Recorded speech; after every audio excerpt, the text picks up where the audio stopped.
Imagine a capital city where in a single night, thousands are exposed to drugs untested on rats, let alone humans. We've needed 4 or 5 people just to hold somebody down to sedate them. I've seen cases where somebody whose kidneys have stopped working. Created in labs, new legal highs are emerging every single week. But the chemistry keeps these users the right side of the law. Black Mamba, Bliss Bomb, Go E, this has become a highly profitable industry. It's a cat and mouse game, with chemists cooking up the latest legal high and law enforcement trying to catch up. This is another legal high review. Users buy them and review them online, and friends video their dramatic effects.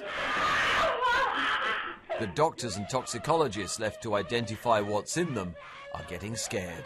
I think these are probably the first people who've ever taken these compounds. They've never been evaluated as drugs anywhere in the world before.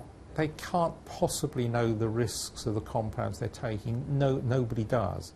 A weekend's legal highs have just arrived from a single A&E. Yeah, these are samples that have been taken from patients who've been admitted because they're unwell. So, great big sticker on it, not for human consumption. It's the only way they can legally be sold. Have you got benzofury? This is one of the most popular legal highs. So what might you expect on 10 quid's worth of legal high?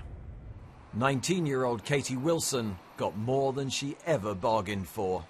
After the benzos had worn off, I swore I was going to die. I kept telling them to tell my mum that I love them, and I smashed my phone, wrecked their flat.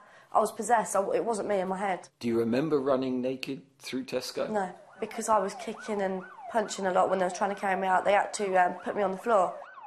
Things were even worse for her friend. He only took a few more than me. Apparently all his lungs and that were going like that crazy inside of him. And he was in a coma for 2 weeks. And then when he did come around, all he could do was open his eyes. He can't even speak no more. He's brain damaged. The government's already created powers to outlaw specific highs like methadone and ketamine. But even police chiefs wonder how to keep up.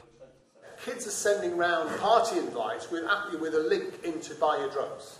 The Home Office of Police find that extremely difficult to try and get their heads round, and we are flat-footed. So what now? Tell every user they'll die and they'll laugh. Ban every substance and the next chemical could be even more deadly. Controlling substances, all it does is it spawns the production of one that isn't controlled. We're damned if we do and damned if we don't. Mark Jordan, BBC London News.